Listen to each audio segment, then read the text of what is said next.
Il a tué mon fils. Il a tué mon fils froidement. Il y a un problème avec nos jeunes. Ils ont besoin d'aide. Moi, je ne suis pas une femme politicienne.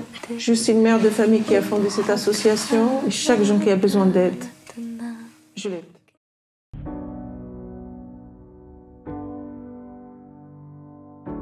Les chroniques qui réunissent. Bonjour Latifa. Merci de nous accueillir chez toi pour pouvoir réaliser un entretien, une rencontre, pour finir et conclure le mois des femmes pour le projet de l'association Les Chroniques qui réunissent. Donc du coup, aujourd'hui, nous allons échanger autour des conditions des femmes.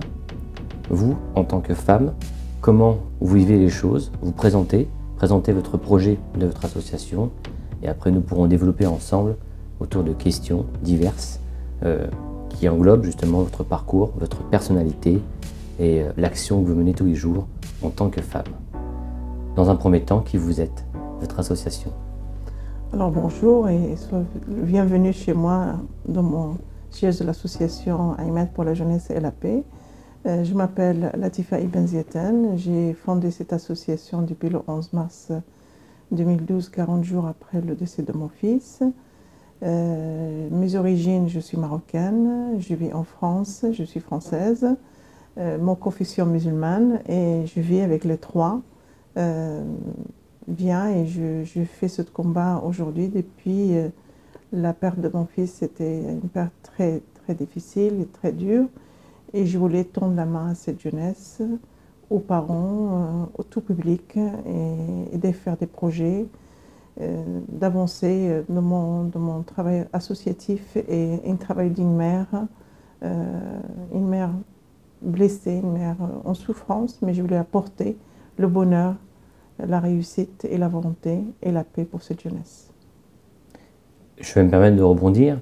En regardant le reportage de France 2, où il y a vraiment un ensemble d'éléments sur votre parcours, vos origines, l'histoire, l'action que vous menez tous les jours, il y a un moment où vous expliquez une scène qui vous a interpellé, où vous êtes rentré dans la cité où vivait l'assassin, et vous avez expliqué que vous avez compris quelque chose dans le regard, dans l'émotion, qu'à partir de ce moment-là, il y avait la souffrance, il y avait l'incompréhension, mais vous avez transformé ça en expliquant qu'il fallait tendre une main à cette jeunesse, qu'il fallait écouter cette jeunesse. Et vous expliquez dans ce reportage, qui est très beau au passage, que ça a été pour vous un moment aussi déclencheur dans le sens, dans des valeurs de tolérance, d'amour et d'écouter cette jeunesse. Ah oui, là, c'est vraiment l'histoire, elle a démarré de là parce que je voulais aller à Toulouse. C'était important d'aller voir où il était assassiné, mon fils, parce que mon fils, c'était pas qu'un fils, c'était plus qu'un fils. C'était un fils, c'était un frère, c'était un ami, c'était un confident. Ahmed, c'était, avec le regard, c'était quelqu'un d'extraordinaire. Je ne pourrais jamais l'oublier, jamais. Il est là, il est avec moi. Et j'ai dit, avant qu'il meure, seulement il m'a laissé quelque chose, Ahmed, au sol. Il n'est pas parti comme ça, c'est impossible. Et ma famille ne l'a pas voulu, j'ai insisté, je suis partie sur Toulouse. Et j'arrive dans ce gymnase, c'est des mauvais souvenirs, c'est des choses que je ne pourrai jamais oublier. Et je cherchais, s'il y avait quelque chose d'écrit au sol, quelque chose qui m'a laissé Ahmed. Et je trouvais que les traces de sang. Et là, c'était très dur. J'ai pris la terre, j'ai frotté, et je me suis mis à genoux. J'ai dit à Ahmed, ta vie, il a arrêté là, mon fils, mais pas la mienne. Je te promets, je ferai tout mon possible pour trouver l'assassin et pourquoi il t'a tué. Pourquoi et comment, je me suis levée, je me suis mis à crier fort, un cri d'une mère en souffrance.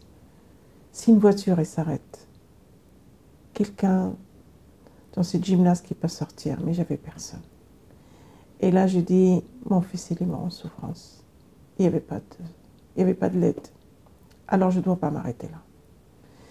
Et je suis partie dans ce quartier du Zizar. Pourquoi et comment, je vous assure, je ne sais pas. C'est parti comme ça. Et j'ai tombé sur un groupe de jeunes, des jeunes qui étaient vraiment assis tranquillement. Et il y avait un groupe de personnes âgées. Je me suis adressée à eux. Pourquoi eux, je ne sais pas. Et j'ai dit, où il habite Mohamed Marrah, s'il vous plaît, 2 fois. Et je voyais ce jeune qui se mettait à rire et il me dit, mais madame, vous ne regardez pas la télé, vous ne lisez pas les journaux. Mohamed Marrah, c'est un martyr, c'est un héros de l'islam. Il a mis la France à genoux. Oh, j'ai dit, mon Dieu, qu'est-ce qui se passe ici? C'est pas possible. Et je me suis présentée. Ils sont élevés. Moi, sur le coup, j'ai dit, ça y est, ma vie va s'arrêter là. Parce que de voir leur tête, leur regard, ils m'ont cerclé. Et là, je regardais dans leurs yeux. Une souffrance énorme, énorme dans ces jeunes. Et je regardais un par un. Et je dis, mais qu'est-ce qui se passe ici? Je suis la maman de Ahmed. Pourquoi vous dites Mohamed Marrah, c'est un martyr? Mohamed Marrah, c'est un assassin, tout simplement. Et là, ces jeunes, ils s'excusaient et ils m'ont... Pardon, madame, on est désolé. On ne savait pas que vous êtes la mère. Mais tout le monde ici dit ça. On est vraiment désolé, madame.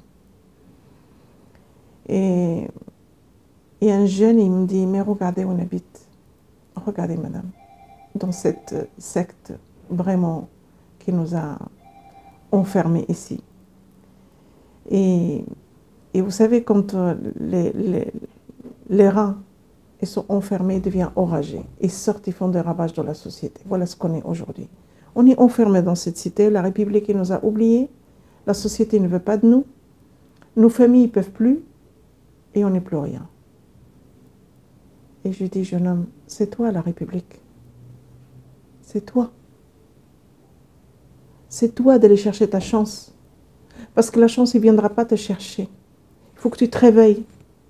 Si ta famille en a marre de toi, c'est parce que tu n'écoutes pas.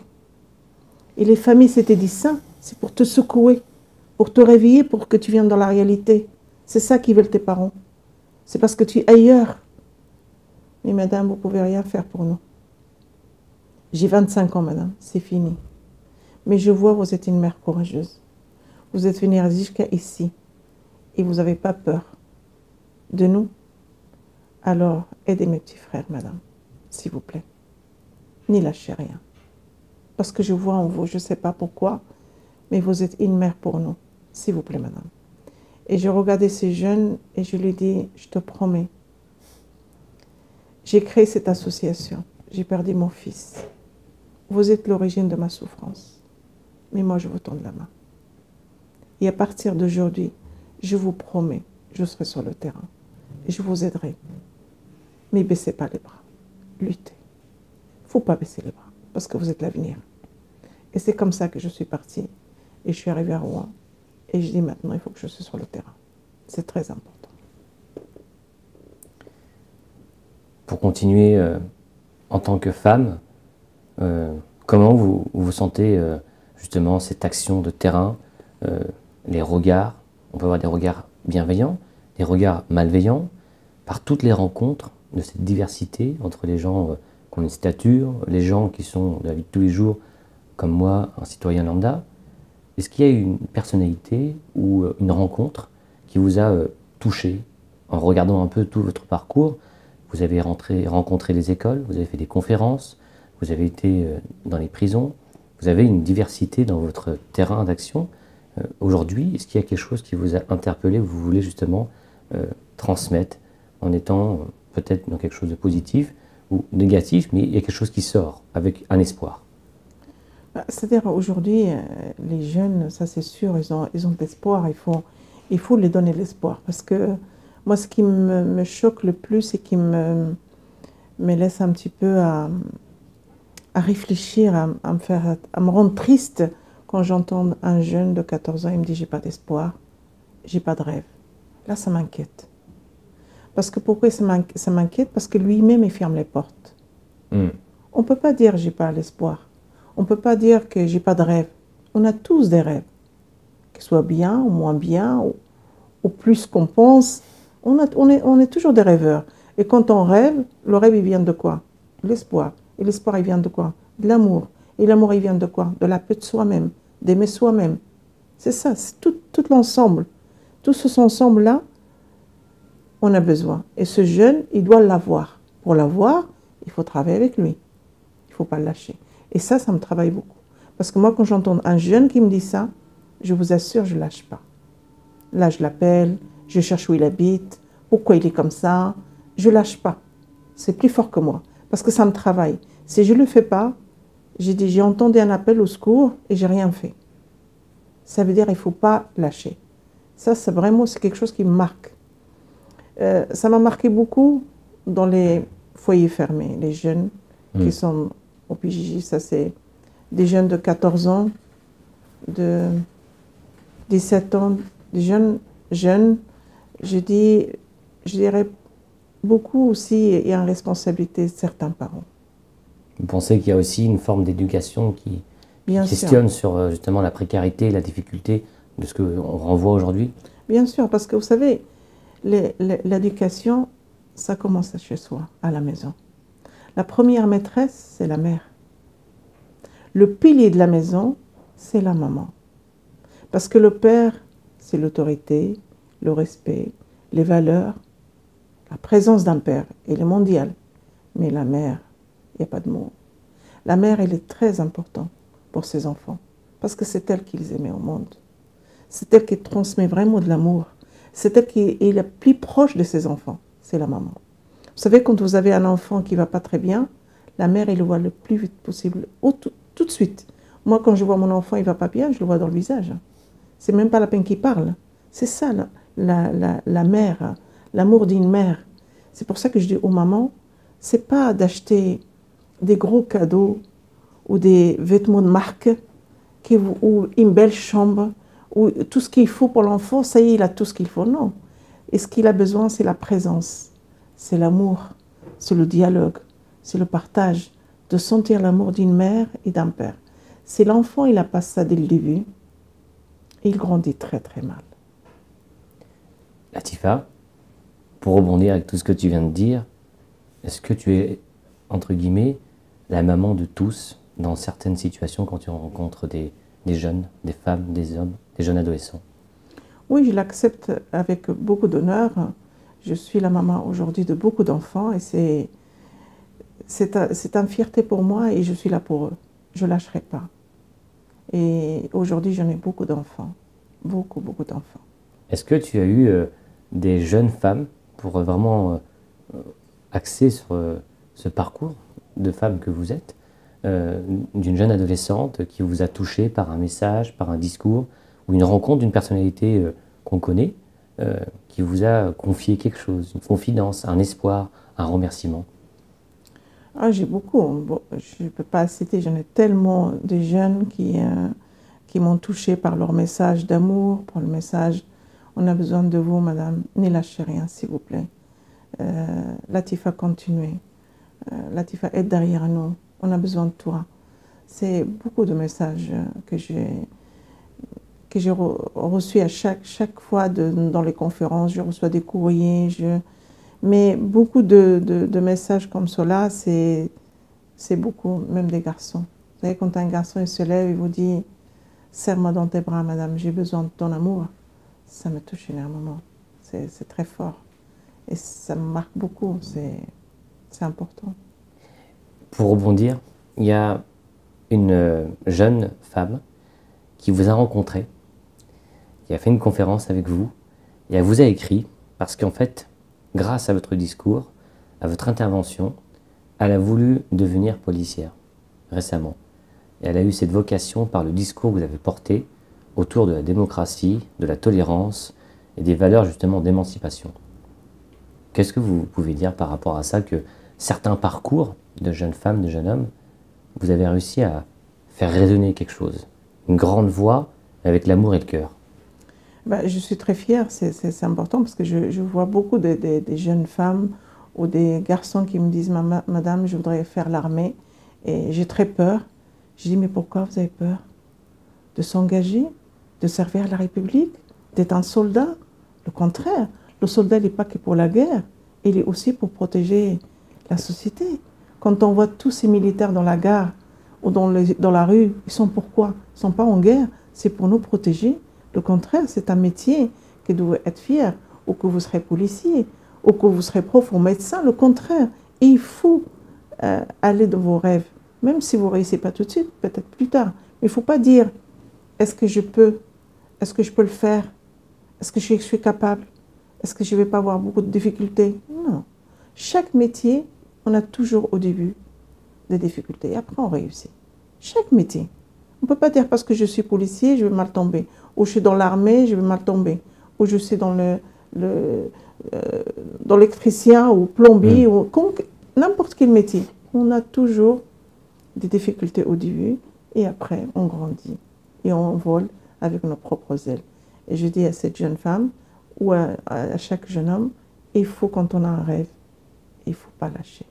Il faut aller jusqu'au bout. Il faut lutter, c'est important. Latifa, pour arriver pratiquement à la fin de cette rencontre, je te propose un jeu, entre guillemets, une expression. Je vais te poser une question et vous pouvez essayer de répondre au moment où je vous pose la question de ce qui vous vient à l'esprit. On va commencer par la première question. Une femme qui vous inspire. Un nom, un prénom. Une femme, c'était ma grand-mère. C'était une femme extraordinaire qui m'a donné une éducation, des valeurs. Je ne pourrai jamais l'oublier. C'est ma grand-mère. Aujourd'hui, par exemple, votre plat préféré, si on vous propose quelque chose. Je vous fais rire là. Mon plat préféré, j'adore les lentilles avec les courgettes. Vous voyez, c'est ma plat préféré. D'accord. Quand je pars au Maroc, je demande toujours à ma belle-sœur de faire ça, parce que j'adore ça. Juste les lentilles Les lentilles avec les courgettes. C'est quelque chose que j'adorais et fait ça avec les citrouilles. Et puis c'est très très bon, je vous assure. Il faut goûter. Eh ben, j'y manquerai pas en tant qu'éducateur en cuisine. Vous faites ça, les lentilles avec les courgettes ou avec la citrouille, c'est extra. Alors, du coup, un dessert. Ah, le dessert, moi, je ne suis pas très sucrée. Vous voyez, le dessert, je ne suis pas trop sucrée. Voilà. Pas trop sucre. Votre couleur préférée? J'aime bien le blanc. Le blanc, j'adore la couleur blanc. C'est la paix. J'adore. Avant, je m'habillais beaucoup en blanc, rose, bleu. Mais le blanc, j'aimais beaucoup. Montagne ou mer? Les deux. Ah, j'aime bien les deux. J'aime bien la nature et j'aime bien la mer. Alors, pour continuer, imaginons, demain vous partez en vacances, vous préférez aller dans un camping ou isolé dans une forêt, dans un lieu splendide, ou loin de toute la foule? Ah, j'aime bien être dans la foule. Ah non, j'aime pas être isolée. Moi, j'adore échanger avec les gens, voir les gens. J'aime bien, le contraire. C'est là où on vit la vie, le vivre ensemble. D'être isolé toujours, non, c'est pas mon dada, non. Pas du tout. Votre film préféré, Latifa? Un film qui vous touche, un film que vous aimez? Humour, dramatique, fiction? J'aimais beaucoup les films égyptiens. Beaucoup. C'est des films d'Abd el-Halim, Hafid.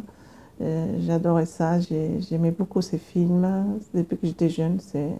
Voilà. Et aujourd'hui, je regarde aussi des films français, beaucoup de films comiques qui font rire un petit peu pour changer. Il faut. Il faut. C'est important de garder un petit peu l'espoir, de garder le rire et de garder une belle attention avec sa famille. C'est le partage. C'est important. Pour finir la série de questions et après on finira cette rencontre, comment une chanson que vous aimez beaucoup, vous écoutez, par exemple quand vous prenez la voiture, quand vous vous levez le matin ou dans la journée, est-ce que vous êtes déjà quelqu'un qui aime la musique ou vous faites peut-être de la musique?